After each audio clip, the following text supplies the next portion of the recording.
एक नौजवान युवक अपनी हथेली एक ज्योत के ऊपर करके खड़ा हुआ था। उसके हाथ में बहुत पीड़ा हो रही थी, लेकिन फिर भी वो अपनी हथेली हटा नहीं रहा था। वो अपनी संकल्प शक्ति मजबूत करना चाहता था। जब भी वो कोई संकल्प लेता था तो कुछ ही समय बाद उसका संकल्प टूट जाता था, जिससे उसके मन को बहुत पीड़ा होती थी। आज उसने निश्चय कर लिया था कि चाहे कुछ भी हो जाए, इस बार जो वो संकल्प लेगा उसे किसी भी कीमत पर पूरा करके ही दम लेगा। और इसीलिए उसने अपने संकल्प को मजबूत करने के लिए ही अपनी हथेली उस ज्योत के ऊपर रख रखी थी। उस नौजवान युवक की हथेली का मांस फटने लगा था, लेकिन फिर भी वो अपनी हथेली उस ज्योत पे से हटा नहीं रहा था।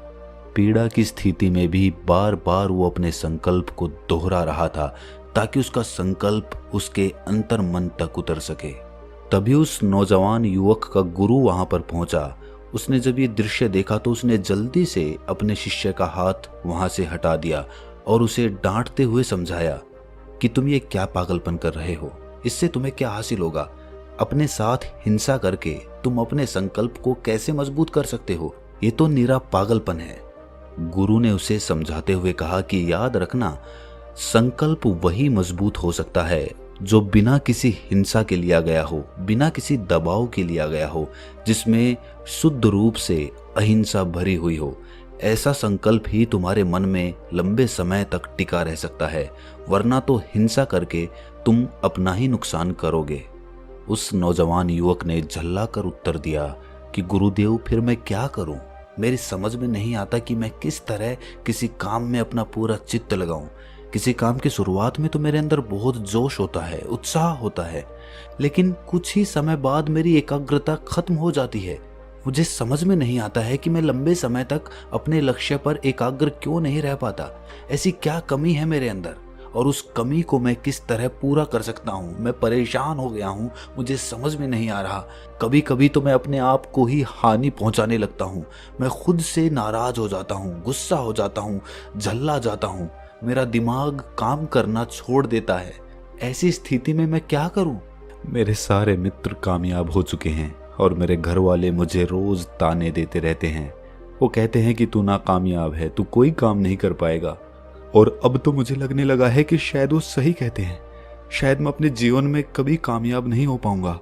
अगर मैं अपने चित्त को एकाग्र करना नहीं सीख पाया तो मैं शायद यूं ही मर जाऊंगा, आधा अधूरा, बिना अपने लक्ष्य को प्राप्त किए हुए मेरा जीवन यूं ही समाप्त हो जाएगा। क्या इस समस्या का आपके पास कोई समाधान है? क्या आप कोई तरीका बता सकते हैं जिससे मैं इस समस्या से बाहर आ सकूं? गुरु ने उस नौजवान युवक के कंधे को सहलाते हुए उत्तर दिया कि जो अपने मन को समझ लेता है, अपने दिमाग को एकाग्र करना सीख जाता है, वही असल जीवन में बुद्ध कहलाने योग्य होता है। गुरु ने अपनी बात आगे बढ़ाते हुए कहा कि मैं तुम्हें आज बुद्ध के जीवन की वो 10 सीख देना चाहता हूँ, जिससे कोई भी इंसान अपने मन को एकाग्र करना बहुत आसानी से सीख सकता है। ये बात तो सच है कि मन को एकाग्र करना कोई आसान काम नहीं है। इसके लिए बहुत कड़े अभ्यास की ज़रूरत होती है, लेकिन सिर्फ कड़े अभ्यास से ये मुमकिन हो पाए ऐसा भी ज़रूरी नहीं होता। इसके लिए कुछ नियम होते हैं। अगर तुम उन नियमों का पालन नहीं करोगे तो तुम कितना भी कड़ा अभ्यास कर लो, तुम अपने मन को एकाग्र करना नहीं सीख पाओगे। इसीलिए अपने मन को एकाग्र करने के लिए जितना ध्यान जरूरी है, उतने ही ये नियम भी जरूरी हैं। इसीलिए इन नियमों को बड़े ध्यान से सुनना।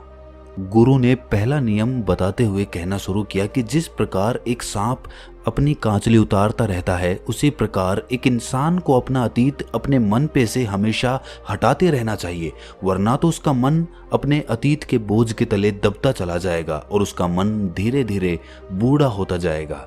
तुम्हारे अतीत की असफलता, तुम्हारे पाप, तुम्हारे द्वेष, तुम्हारे लालच, तुम्हारी इच्छाएं, सब कुछ तुम्हारे अतीत में दफन है, और वो यानी कि अतीत तुम्हारे मन में दफन होता है। इसीलिए उस अतीत को अपने मन में से निकाल फेंको, उस सांप की तरह जिस तरह वो कांचली अपने शरीर पे से उतारता रहता है।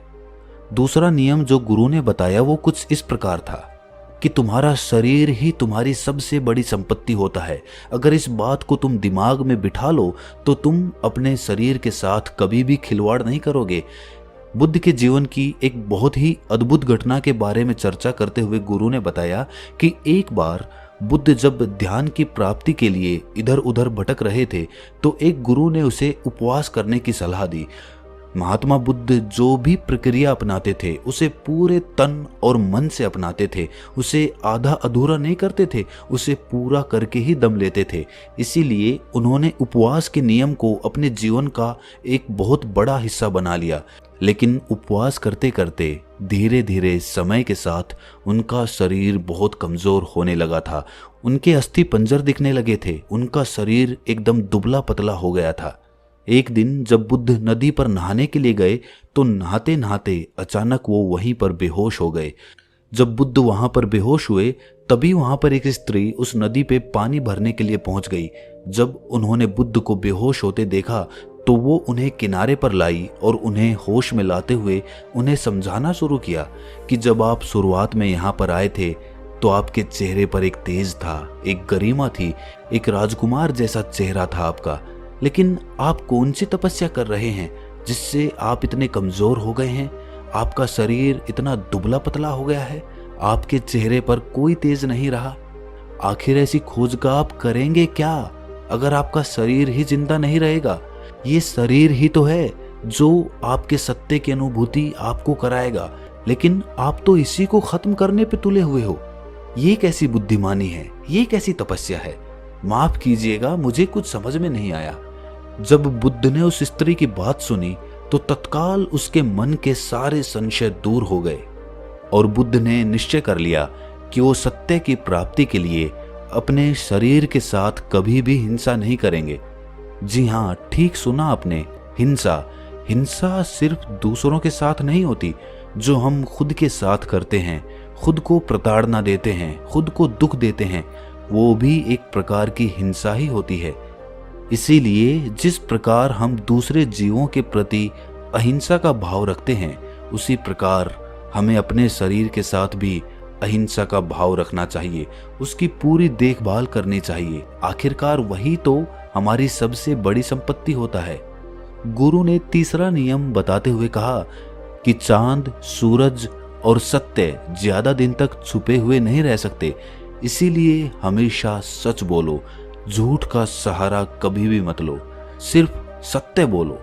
सिर्फ एक छोटी सी आदत, सत्य बोलने की आदत आपके जीवन में कितना बड़ा बदलाव कर सकती है ये आप खुद भी नहीं सोच सकते। लेकिन अगर आप इस आदत को अपनाएंगे, इसको आजमा के देखेंगे तो इसके प्रभाव आपको खुद ही पता चल जाएंगे।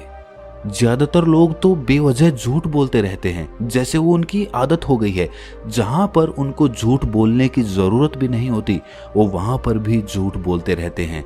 लेकिन एक बार अगर इंसान सत्य बोलने की आदत अपना ले तो इसका मतलब ये होगा कि वो खुद से भी कभी झूठ नहीं बोल पाएगा।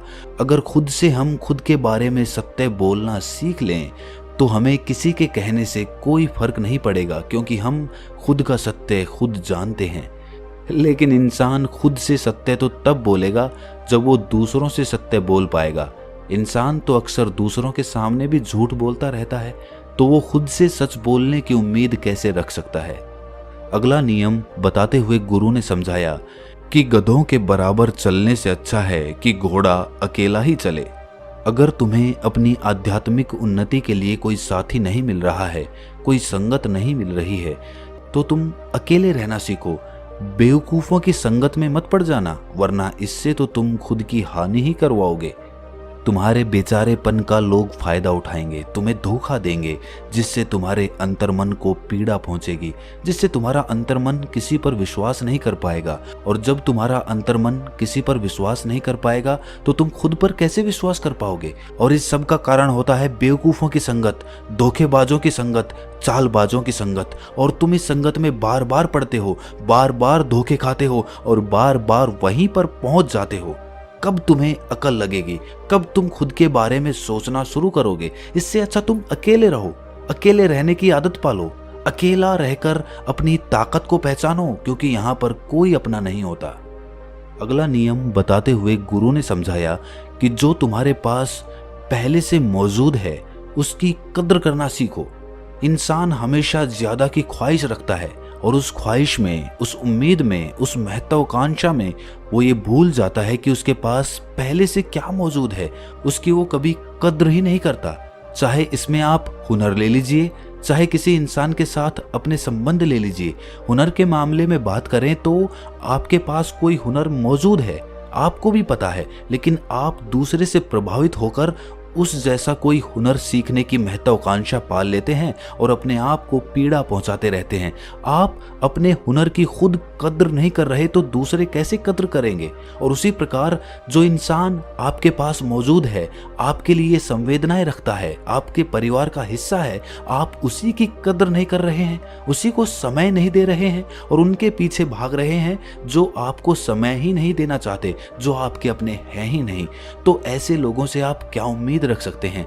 अगर आप जो चीज आपके पास है उसकी कद्र नहीं करेंगे तो आप अपने लिए ही गड्ढा खोद लेंगे, उस गड्ढे में खुद ही गिरेंगे और बाद में पछताएंगे, रोएंगे। लेकिन उस वक्त आपके आंसू पहुंचने के लिए कोई भी आपके पास मौजूद नहीं रहेगा, क्योंकि जब समय था तो आपने उनकी कद्र नहीं की, अब वो आपकी कद्र क्यों करे। तो इसीलिए समय निकलने से पहले जो चीजें आपके पास है उनकी कद्र करना सीख जाओ, वरना पछताओगे। गुरु ने अगला नियम समझाते हुए कहा कि ये जीभ धारदार चाकू की तरह होती है, जो खून तो नहीं निकालती लेकिन घाव बहुत गहरा करती है। इस बात को समझो कि गुस्सा हमें अंदर से खा जाता है। गुस्से में निकले हुए शब्द हमें बाद में ही पछताने पर मजबूर कर देते हैं। तब तो हमें ख्याल नहीं रहता कि हम क्या कह रहे हैं, लेकिन कुछ समय बाद जब हमारा गुस्सा शांत होता है तब हमें एहसास होता है कि हम गुस्से में क्या कुछ बोल गए। और जो एक बार बोले हुए शब्द होते हैं वो वापस कभी नहीं होते, वो सिर्फ आपके अंदर एक चोट कर जाएंगे, दूसरों की नजरों में आपको नीचा कर जाएंगे। इसीलिए कभी भी बोलो कम बोलो, उतना ही बोलो जितनी जरूरत है, वरना तो चुप रहना सीखो। चुप रहने की ताकत तुम्हें दुनिया में एक महान मुकाम तक पहुंचा सकती है, लेकिन ज्यादा बोलने की आदत दूसरों के बीच तुम्हारी इज्जत को बिल्कुल खत्म कर सकती है। कोई तुम्हारी बात पर ध्यान नहीं देगा अगर तुम बेवजह बोलते ही चले जाते हो। आखिरकार गुरु ने अपना आखिरी नियम बताते हुए उत्तर दिया कि दिमाग ही सब कुछ होता है, जो तुम सोचते हो वही बन जाते हो। इसीलिए हमेशा अपने बारे में सकारात्मक सोचो। गुरु ने बताया कि विचार तरंगों की भांति होते हैं। तरंगें दोनों प्रकार की होती हैं, नकारात्मक और सकारात्मक। जिस प्रकार के विचार हमारे अंदर उठते हैं उसी प्रकार की तरंगें हमारे इर्द गिर्द पैदा हो जाती हैं। इसीलिए अपने आसपास सिर्फ सकारात्मक तरंगों को ही बढ़ावा दें। नकारात्मक तरंगें आपको पीछे की ओर लेके जाएंगी। गुरु ने बताया कि हो सकता है समझाने में तुम्हें ये आदतें बहुत ज्यादा लगें, तुम्हें लगे कि कितना कठिन काम है, लेकिन ध्यान से सुनना, कोई कठिन काम नहीं है। बस चंद आदतें तुम्हारे जीवन को बदल कर रख देंगी। सबसे पहली आदत, जिस प्रकार सांप अपनी कांचली उतारता हुआ चलता है उसी प्रकार तुम अपने मन पे से अतीत को निकालते हुए चलो। दूसरी आदत, तुम्हारा शरीर ही तुम्हारी सबसे बड़ी संपत्ति होता है, इस ख्याल को समझो। तीसरी आदत, हमेशा सत्य बोलो, कैसी भी परिस्थिति हो झूठ का सहारा कभी मत लो। चौथी आदत, अगर तुम्हारे पास अच्छे लोगों की संगति नहीं है तो बेहतर है कि तुम अकेले रहो और अकेले ही अपने सफर को तय करो।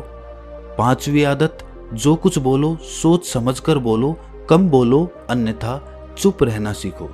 छठी आदत, हमेशा अहिंसा का रास्ता अपनाओ, खुद के साथ भी हिंसा करना पाप होता है। सातवीं आदत, जो कुछ हम सोचते हैं आखिरकार हम वही बन जाते हैं, इसीलिए हमेशा सकारात्मक सोचो। ये 7 आदतें तुम्हारे जीवन को पूरी तरह से बदल देंगी। एकाग्रता अपने आप बढ़ती चली जाएगी अगर तुम ध्यान के साथ ये 7 नियम अपने जीवन में पाल लेते हो। ये सब बातें समझाने के बाद उस नौजवान युवक ने अपने गुरु के पैर छुए और उन्होंने धन्यवाद करते हुए कहा कि भले ही देरी से, लेकिन कम से कम मुझे जीवन के बारे में इतनी अच्छी सीख तो मिली।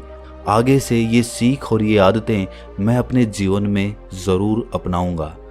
इसी के साथ गुरु ने उस शिष्य को आशीर्वाद दिया और वहाँ से प्रस्थान कर गए।